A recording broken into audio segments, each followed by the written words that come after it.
வராம என்ன பண்ணணும்னு சொல்றேன். இப்போ கைகளை நல்லா சுத்தமா வச்சுக்கணும். இல்லைன்னா நம்மளுக்கு கொரோனா வந்துக்கிட்டே இருக்கணும். அப்புறம் கீழே தரையில வைக்கவே கூடாது. எப்ப கீழே தரையில வச்சா நிறைய அதிகமா வரும். என்ன சோப்பு இருந்தாலும் பரவாயில்ல, அது நல்லா கைகளை நல்லா அப்படியே நல்லா இப்படி நல்லா வாஷ் பண்ணிட்டே இருக்கணும். அப்பப்ப ஹானிஸ்டர் போட்டோன்னா நம்மளுக்கு கொரோனா வராது.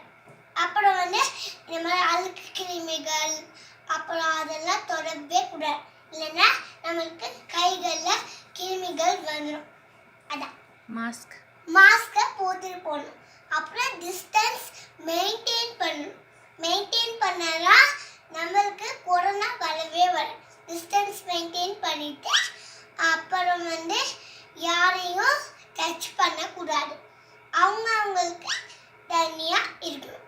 அதை வாங்கினா ஃபஸ்ட்டு இதை கழுவிட்டு தான் வாங்கணும். கழுவிட்டு தான் வாங்கினா கொரோனா இந்த மாதிரி ஜெர்ம்ஸ் அதெல்லாம் வரவே வராது. வீட்டில் கொஞ்சமாக நல்ல வாஷில் கழுவிக்கோங்க. அதெல்லாம் கழுவுனா கொரோனாவை நம்ம தடுக்க முடியும். அப்புறம் என்ன சொல்லணும்னு நினச்சேன், கொரோனாவை ஒழிப்போம், வீட்டுக்குள்ளே இருப்போம்.